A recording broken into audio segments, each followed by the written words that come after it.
नमस्कार साथियों, स्वागत है आपके अपने YouTube चैनल पर। दोस्तों आइए आज हम लोग जैसे कि डेली की तरह ग्रुप डी का सेट हम लोग बनाते हैं, सॉल्व करते हैं। उसी तरह आज भी हम लोग 9-10-2018 के थर्ड शिफ्ट के पूछे हुए क्वेश्चन को हम लोग सॉल्व करेंगे और इसमें जानेंगे कि किस लेवल के करंट अफेयर्स पूछे जाते हैं और किस तरह के जीके पूछे जाते हैं ग्रुप डी के एग्ज़ाम में और किस तरह के जीएस पूछे जाते हैं। और बीच बीच में छोटे टॉपिक की हम बात करेंगे ताकि वीडियो लंबा ना हो जाए। हम सोचते हैं कि 25 मिनट के अंदर ही हम लोग जीके जीएस के पूरे पैटर्न को हम लोग सीख लेंगे और देख लेंगे। तो चलिए शुरू करते हैं, आप लोग बने रहिए। इस पीडीएफ को सॉल्व करने से ना कि ग्रुप डी के ही एग्ज़ाम बल्कि एनटीपीसी और भी कई एग्ज़ाम में पूछे जाने वाले जीके जीएस को सॉल्व करने में हम लोग को मदद होगा। तो चलिए शुरू करते हैं वीडियो को। और नए हैं तो दोस्तों प्लीज़ मेरा निवेदन है कि आप लोग चैनल को सब्सक्राइब कर लीजिए और बेल आइकन को दबा लीजिए ताकि पल पल की खबर आप लोग को इस चैनल के माध्यम से मिलता रहे। चलिए पहला क्वेश्चन हम लोग देखते हैं।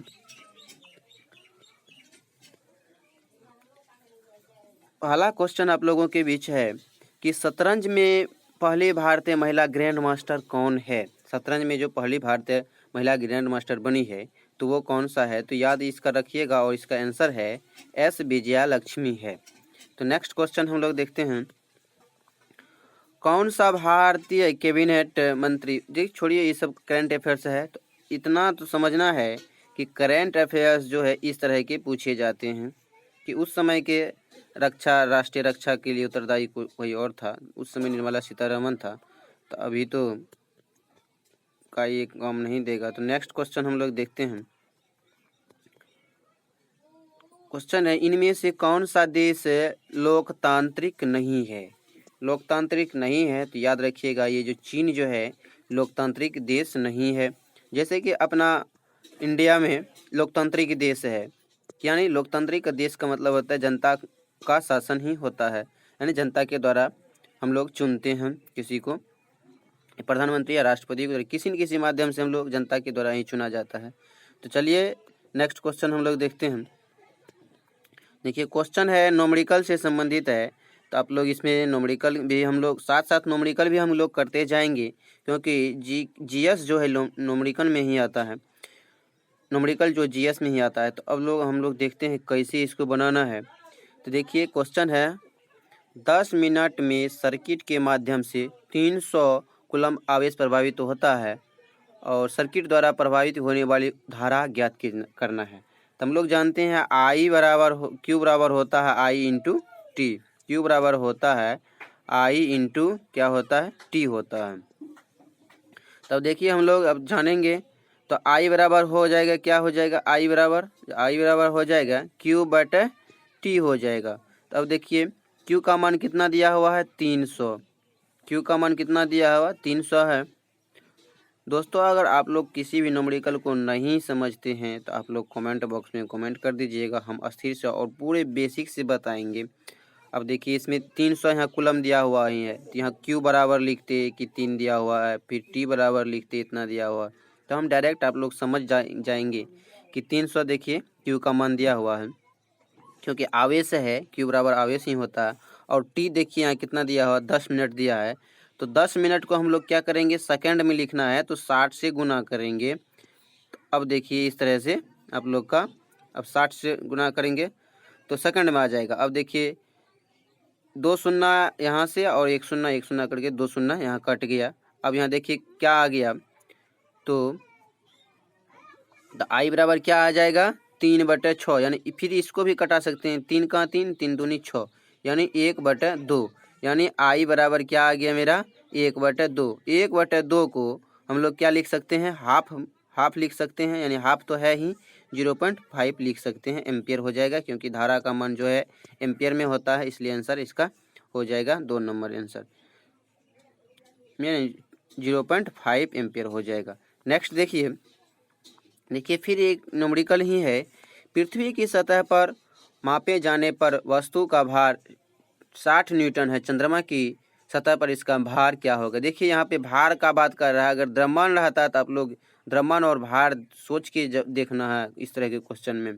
तो देखिए भार की बात करें तो भार हम लोग जानते हैं कि चेंज होता है। अगर द्रव्यमान पूछता है तो द्रव्यमान 60 था तो वहाँ भी 60 ही होगा।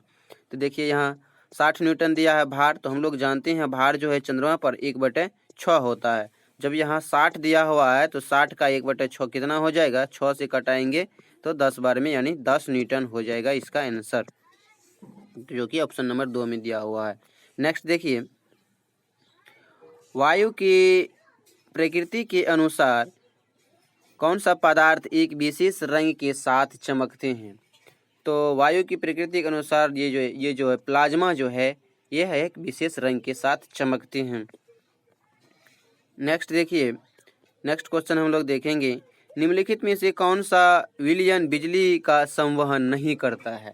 तो हम लोग जानते हैं बिजली का संवहन कौन सा करेगा, जो कि आयन में क्या करेगा, टूटेगा, यानी टूटा, जो टूटेगा आयन में यानी प्लस माइनस में जो टूटेगा वह ही बिजली का संवहन करेगा।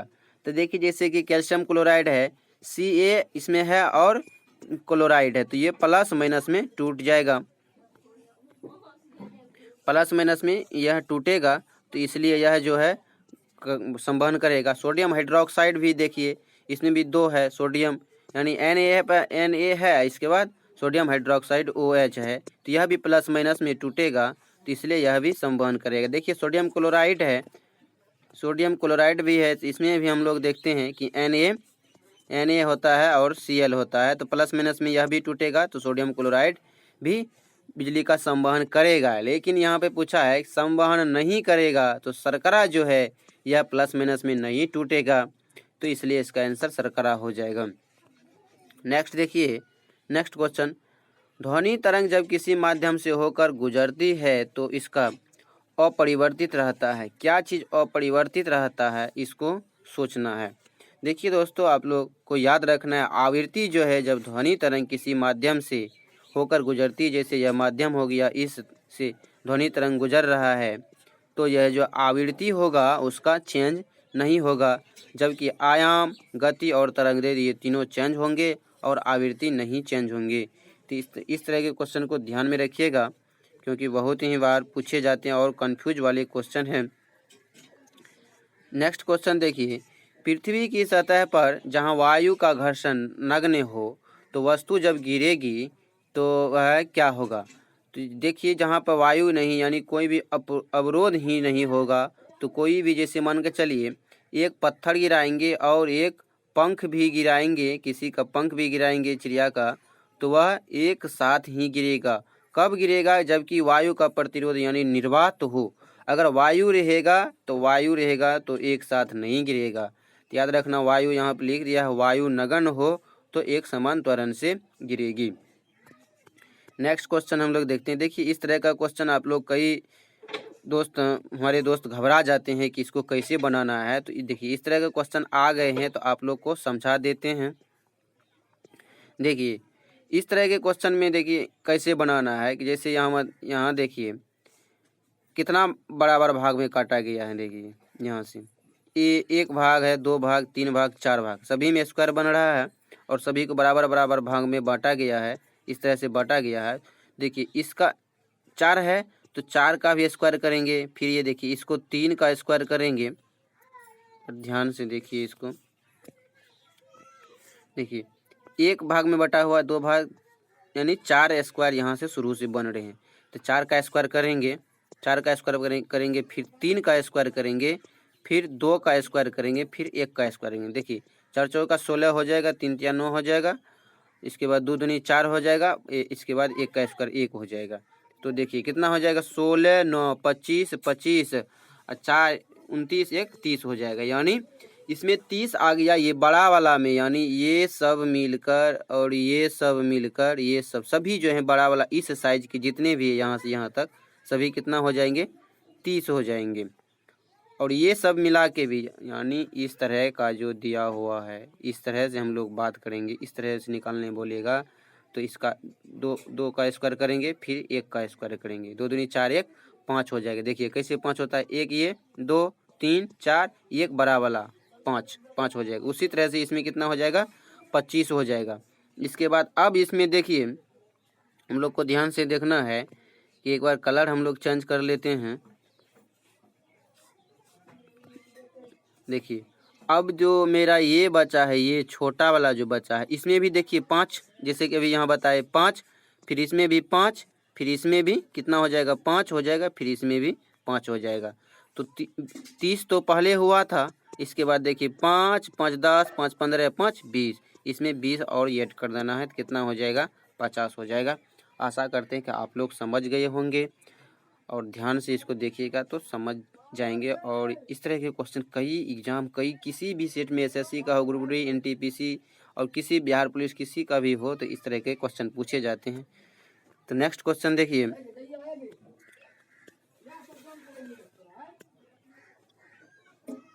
क्वेश्चन है आमतौर पर एक अम्ल और एक अल्कोहल की अभिक्रिया के द्वारा क्या तैयार होता है।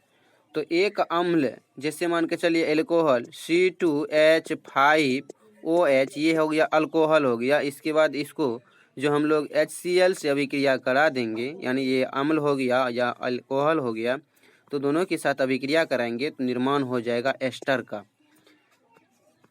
नेक्स्ट क्वेश्चन देखिए, निम्नलिखित में से कौन सी विशेषता ध्वनि की नहीं है, यानी ध्वनि की नहीं है। देखिए गुणता, ध्वनि की गुणता होता है, स्वरमान होता है और प्रबलता भी होता है। और कंपन जो है ध्वनि की विशेषता नहीं है, यानी कंपन करता है, कंपन के द्वारा ध्वनि एक माध्यम से दूसरे माध्यम में जाती है कंपन करते हुए, और इसका जो ध्वनि कंपन इसका विशेषता नहीं है। नेक्स्ट देखिए क्वेश्चन है जसवीर सिंह किस खेल से संबंधित है। तो याद रखिए जसवीर सिंह जो है कबड्डी खेल से संबंधित है। देखिए इस तरह का क्वेश्चन करंट भी हो गया, एक तरह से जीके भी हो गया। इस तरह के क्वेश्चन पूछे जाते हैं, तो आप लोग ध्यान में रखिएगा। खेल से संबंधित जितने भी खिलाड़ी का नाम हो उसको याद कर लीजिएगा। खेल से संबंधित खिलाड़ी को याद करना उसका बेसिक कॉन्सेप्ट। जब तक खिलाड़ी का और खेल का नाम याद नहीं होगा तब तक खेल से संबंधित क्वेश्चन बहुत कम बनते हैं, तो याद रखिएगा, उसको याद कर लीजिए। ज्वार, बाजरा और रागी को एक साथ किसके रूप में जाना जाता है। देखिए ज्वार, बाजरा और रागी सभी क्या है, मोटे अनाज के रूप में जाना जाता है। नेक्स्ट देखिए मोनोहाइब्रिड क्रॉस में विशुद्ध गुण वाले युग्म शामिल है। तो याद रखिएगा यह जो मैंने पिछले वीडियो में हम बताए हैं, आप लोग मेरा वीडियो जो है शुरू से लेके अंत तक जितने भी वीडियो बनाए हैं आप लोग देखने का कोशिश कीजिए। मैंने पिछले वीडियो में बहुत सारे कॉन्सेप्ट बताए हैं, तो चलिए इसको याद रखिएगा। मोनो हाइब्रिड का क्रॉस में कि विशुद्ध गुण वाले जो होते हैं केवल एक होते हैं, क्योंकि इसमें 1 और 3 के अनुपात में बनते हैं, अनुपात होते हैं, तो इसलिए यह जो 1 हो जाएगा विशुद्ध गुण वाले हो जाएगा। नेक्स्ट देखिए उपनिषद में किस भाषा का प्रयोग हुआ है। तो याद रखिए उपनिषद में संस्कृत भाषा का उपयोग हुआ है। नेक्स्ट देखिए भारत में पहली महिला ब्लेड धावक के रूप में किसे जाना जाता है। पहली महिला ब्लेड धावक के रूप में किसे जाना जाता है, याद रखना इसका किरण कनौजिया को जाना जाता है। नेक्स्ट देखिए पानी के संघनन के लिए विशेष ऊतक होते हैं। तो याद रखिए जिम्नोस्पर्म जो है पानी के संघनन के लिए उसमें एक विशेष ऊतक पाए जाते हैं।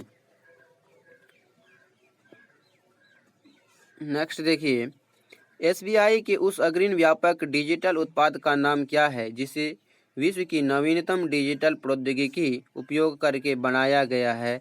याद रखिए योनो ऐप जो है एसबीआई के द्वारा लाया गया अभी, जो कि ऑनलाइन पेमेंट और ऑनलाइन डिजिटल माध्यम एक तरह से है लेन देन का, तो याद रखिएगा योनो ऐप है।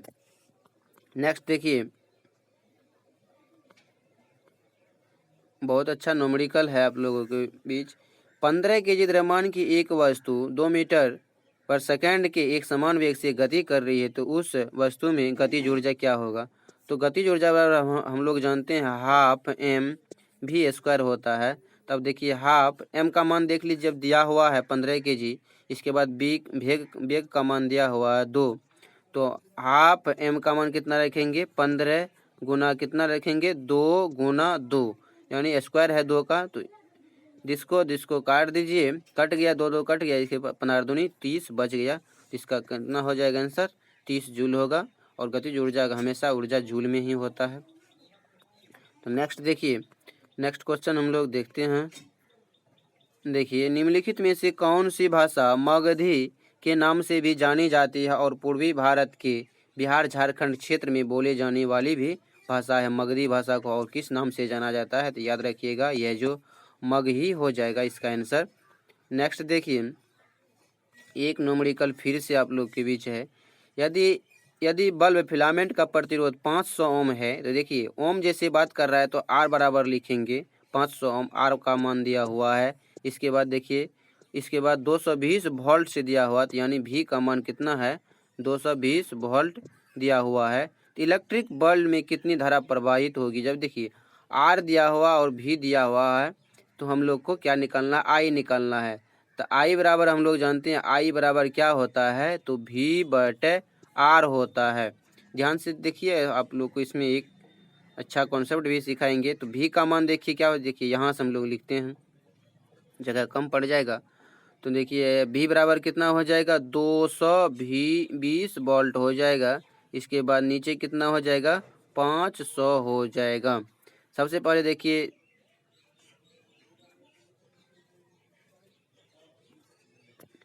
इस शून्य को कटा दिए। अब देखिए, अब यहाँ कितना हो जाएगा? 11 बराबर कितना हो जाएगा? 11 बटे कितना हो जाएगा? 25। ठीक है, 25। अब देखिए यहाँ एक बात ध्यान देने वाला है। अब देखिए 11 में 25 से भाग देना आसान नहीं है, जबकि इसको 4 से गुना कर देते हैं। जैसे मान के चलिए 11 में 25 से भगा देंगे, 11 में 100 से भगा देंगे। तो 100 से भगा देना आसान रहेगा, क्योंकि जितना भी जीरो नीचे रहेगा उतना उधर पॉइंट में हम लोग पॉइंट बढ़ा सकते हैं। तो देखिए इसको सीधा ट्रिक इसको समझने के लिए क्या करते हैं, इसको हम लोग 4 से गुना कर देते हैं। क्या करेंगे? इसको हम लोग 4 से गुना कर देते हैं। तो 4 से जब इसको यहाँ गुना कर देंगे हम लोग, तो एक बार ध्यान से थोड़ा, अब देखिए यहाँ 11 बटे 25 है, तो हम लोग 4 से गुना इसमें भी करेंगे। तो देखिए 100 बन गया, नीचे 100 बन गया। जब 100 बन 4 नीचे हम गुना किए, तो 4 ऊपर भी न गुना करेंगे, तब ना बराबर हो जाएगा। अब देखिए 11 चौके 44 हो गया, यानी 44 में क्या करेंगे? 100 से भागा। तो अब आसान से भागा हम लोग, देखिए 2 जीरो है, तो 1 जीरो 1 जीरो, यहाँ पर जीरो हम लोग दे सकते हैं, यानी 0 पॉइंट कितना हो जाएगा?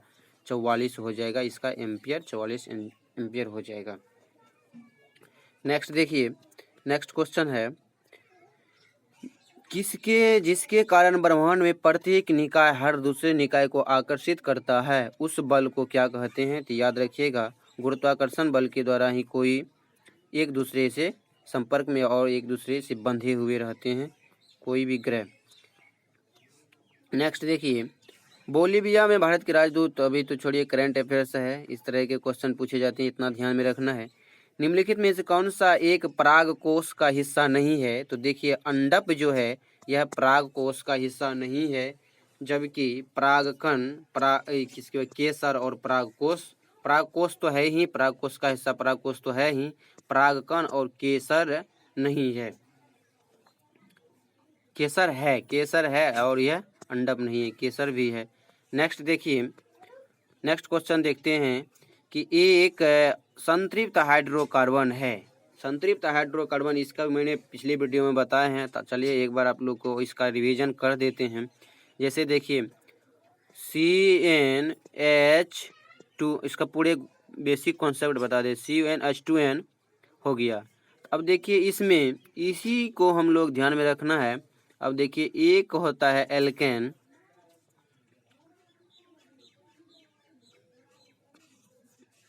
देखिए इसको लिखेंगे, देखिए जैसे कि CnH2n यहाँ पे दिया हुआ है, एल्केन, इसको एल्केन मानना है, एल्केन, एल्कीन शॉर्ट में लिखे हैं, एल्काइन। ठीक है। अब देखिए इसमें सटाना है, यानी +2 करना है, किस सूत्र में? CnH2n, इसमें 2 करेंगे, +2 करेंगे, तो एल्केन का सूत्र रहेगा, एल्केन का, ध्यान से आप लोग लिख लीजिए। इसके बाद एल्कीन आ गया, सटाया, इसमें 2 को हटा देना है, यानी सिर्फ यही सूत्र रहेगा, यानी CnH2n यही सूत्र रहेगा एल्कीन में। इसके बाद एल्काइन में सटाया हटाया घटा है, यानी CnH2n करके इसमें क्या करना है, 2 घटा देना है, 2 का ही इसमें खेल है, इसमें क्या करेंगे 2 घटा देंगे, यानी इसमें 2 सटाना है, 2 हटाना है और इसमें 2 घटाना है। किस में, CnH2n में। CnH2n सभी में कॉमन रहेगा, 2 सटाना है, 2 हटाना और 2 घटाना है। तो अब देखिए इसमें संतृप्त हाइड्रोकार्बन की बात कर रहा है, तो संतृप्त इसमें ये दोनों जो है या दोनों असंतृप्त है, यानी एल्केन जो है संतृप्त है और यह दोनों जो है असंतृप्त है। दोनों सूत्र में से किसी का भी सूत्र अगर आ जाए तो याद रखना है ये दोनों का सूत्र जो है हो जाएगा, आप लोग के बीच हो जाएगा, ये असंतृप्त हो जाएगा, और जबकि एल्केन का सूत्र जो होगा संतृप्त हो जाएगा। आशा करते आप लोग समझ गए होंगे। नेक्स्ट क्वेश्चन देखिए, नेक्स्ट क्वेश्चन, निम्नलिखित में से कौन सा आरबीसी के बारे में सत्य नहीं है। इसमें सत्य देखना आरबीसी के बारे में, यानी कौन गलत कथन है। तो आरबीसी का कार्य ऑक्सीजन और कार्बन डाइऑक्साइड का परिवहन सही में है। इसके बाद अमीबा के आकार का अथवा वृत्तीयाकार का होता है, यह तो है सही नहीं है, यह वृत्तीयाकार का नहीं होता है। देखिए इसमें हेमोसाइटोमीटर नामक उपकरण के द्वारा इसकी गणना की जाती है और इसकी लंबाई जो है 7.5 माइक्रोमीटर में होता है। तो इसका आंसर ये 2 नंबर हो जाएगा। तो नेक्स्ट क्वेश्चन हम लोग देखते हैं। नेक्स्ट देखिए क्वेश्चन है, पूना संधि पर हस्ताक्षर किस वर्ष किए गए थे। याद रखना पूना संधि पर जो हस्ताक्षर 1932 ईस्वी में किए गए थे, पूना पैक्ट।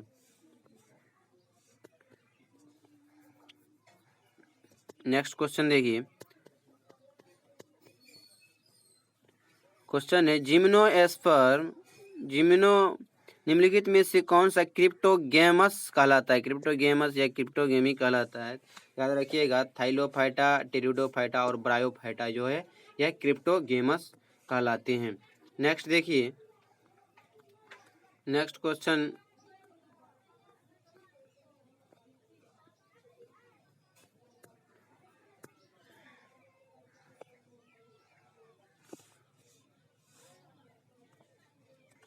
क्वेश्चन है, पानी के एक अणु में हाइड्रोजन और ऑक्सीजन के अनुपात बताना है। तो पानी का सूत्र हम लोग जानते हैं कि H2O होता है।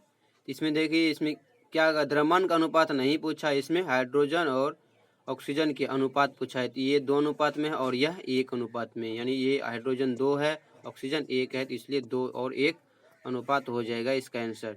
नेक्स्ट क्वेश्चन देखिए, किसी वस्तु की गतिज ऊर्जा किसके साथ बढ़ती है। तो देख लीजिए गतिज ऊर्जा का सूत्र क्या होता है कि हाफ mv² होता है। तो देखिए v अगर यह 1 रहेगा फिर 2 हो जाएगा, 3 हो जाएगा, तो सब पे स्क्वायर होते जाता है और बढ़ते जाता है। 1 रहेगा तो 1 ही होगा जाएगा, 2 रहेगा तो 2 दूनी 4, इसका अनुपात से 4 अनुपात से 3 9 अनुपात इस अनुपात से बढ़ते रहता है। तो किसके साथ बढ़ता है, तो याद रखिएगा वेग अगर बढ़ेगा तो गतिज ऊर्जा का मान भी बढ़ेगा। नेक्स्ट देखिए, वन महोत्सव जिसका अर्थ है पेड़ों का त्योहार भारत में जुलाई महीने के किस महीने के पहले सप्ताह के अंतर्गत मनाया जाता है। जुलाई महीने के पहले सप्ताह में मनाया जाता है। नेक्स्ट क्वेश्चन देखिए, क्वेश्चन, जम्मू और कश्मीर के पूर्व मुख्यमंत्री, देखिए इस तरह का क्वेश्चन है तो याद इतना रख लीजिए, महबूबा मुफ्ती किस भारतीय राजनीतिक पार्टी से संबंधित है। तो जम्मू एंड कश्मीर पीपल्स डेमोक्रेटिक पार्टी से संबंधित है। नेक्स्ट देखिए, पुरुषों में शुक्राणु और मूत्र के लिए सामान्य मार्ग कौन सा है। तो सामान्य मार्ग मूत्र मार्ग ही है। नेक्स्ट देखिए, नेक्स्ट क्वेश्चन है, दो निकायों के बीच गुरुत्वाकर्षण बल के लिए निम्नलिखित में से कौन सा कथन सत्य है। तो सबसे पहले हम लोग इसको जानने का कोशिश करते हैं। जैसे कि इसको बेसिक कॉन्सेप्ट हम लोग समझते हैं, जैसे कि M1 और M2 दो द्रव्यमान है, तो याद रखना है गुरुत्वाकर्षण जो बल होता है दो द्रव्यमान के गुणनफल के समानुपाती होता है। और कोई भी मान के चलिए एक M1 यहाँ है, M2 यहाँ पर है, M1 द्रव्यमान यहाँ है, M2 यहाँ द्रव्यमान है, दोनों के बीच में कुछ न कुछ दूरी होगा। तो गुरुत्वाकर्षण जो होता है M1 और M2 के गुणनफल होता है, यानी इसके गुणनफल होता है। इसके बाद ये जो दूरी होता है दूरी के वर्ग के व्युत्क्रमानुपाती होता है। इस तरह का सूत्र होता है और जी हम लोग नियतांक लगाते हैं और सूत्र यही होता है। तो याद रखिएगा M1 और M2 के गुणनफल के समानुपाती होता है और दूरी के वर्ग के व्युत्क्रमानुपाती होता है। तो आप लोग इससे समझ गए होंगे। तो अब देखिए इसमें क्या क्वेश्चन कह रहा है कि दो निकायों के बीच गुरुत्वीय बल हमेशा प्रतिकर्षी होता है। दो निकायों के बीच गुरुत्वाकर्षी बल हमेशा प्रतिकर्षी होता है, प्रतिकर्षी नहीं आकर्षी होता है। दो निकायों के बीच गुरुत्वीय बल हमेशा आकर्षी होता है, दोनों के बीच देखिए गुणनफल आकर्षी ही होता है। इसके बाद तीसरा नंबर में देखिए दो निकायों के बीच गुरुत्वीय बल प्रतिकर्षी आकर्षी नहीं, सिर्फ आकर्षी होता है। दो निकायों के बीच गुरुत्वीय बल निष्प्रभावी नहीं होता है, आकर्षी होता है। तो इसलिए इसका आंसर 2 नंबर में हो जाएगा कि आकर्षी होता है। अगर ये वाला भी रहता तो उनके दूरी के वर्ग के व्युत्क्रमानुपाती होता, तो ये भी आंसर होता। कहीं कहीं ये भी क्वेश्चन पूछ लिया जाएगा। तो ये बेसिक हुआ कि क्वेश्चन कहीं से छूटेगा नहीं। नेक्स्ट देखिए, नेक्स्ट क्वेश्चन है कि चूने से सफ़ेद के दौरान CaOH का H2 हवा में यानी बुझे हुए चूना हो गया ये के साथ अभिक्रिया करता है ताकि दीवारों पर CaCO3 की पतली परत बन जाए। तो CO2 की पतली परत बन जाती है। यानी CO2 जब अभिक्रिया करता है, जैसे कि मान के दीवार है, दीवार पे हम लोग चूना का पेंट करते हैं, यानी CO2 जब अभिक्रिया करता है इससे दीवार के पेंट से, तो ये क्या बन जाता है, एक तरह से संगमरमर बन जाता है, जिस कारण से सफ़ेदी किए हुए दीवार पूरा कुछ देर के बाद अभिक्रिया के बाद CO2 की अभिक्रिया के बाद चमकने लगते हैं और साफ सफ़ेद पूरे बिल्कुल सफ़ेद दिखाई देने लगते हैं। नेक्स्ट देखिए, नेक्स्ट क्वेश्चन देखते हैं। 1 जूल बराबर क्या होता है। तो जूल बराबर 1 न्यूटन मीटर होता है, यानी याद रखना है न्यूटन मीटर होता है। तो 1 न्यूटन, 1 हटा दीजिए, न्यूटन मीटर हो जाएगा इसका आंसर। यानी 1 से कोई मतलब नहीं, 1 न्यूटन मीटर लिख भी सकता है और नहीं भी लिख सकता है, तो इसका आंसर हो जाएगा। नेक्स्ट देखिए, विश्व कथी मिथक सरित सागर के लिए हिंदी में साहित्य अकादमी पुरस्कार किसे दिया गया है। तो रमेश कुंतल मेघ को दिया गया है। विश्व मिथक सरित सागर के लिए रमेश कुंतल मेघ को दिया गया है। नेक्स्ट देखिए, इस तरह से आज का सेशन समाप्त होता है। तो दोस्तों, अगर आप लोग को वीडियो पसंद आता है तो आप लोग चैनल को सब्सक्राइब करें, लाइक करें, शेयर करें, कमेंट करें। जय हिंद। आप लोग से निवेदन है कि आप लोग प्लीज़ जो नहीं किए हैं तो चैनल सब्सक्राइब कर लें और प्लीज़ दोस्त सबको भी शेयर करें। इसके बाद कमेंट करें, जहाँ भी दिक्कत होता है, जो भी प्रॉब्लम है, या सुझाव के तौर पर भी हमें कर सकते हैं कमेंट। तो मिलते हैं नेक्स्ट वीडियो में, तब तक के लिए व्यस्त रहें, मस्त रहें, स्वस्थ रहें। जय हिंद, जय भारत।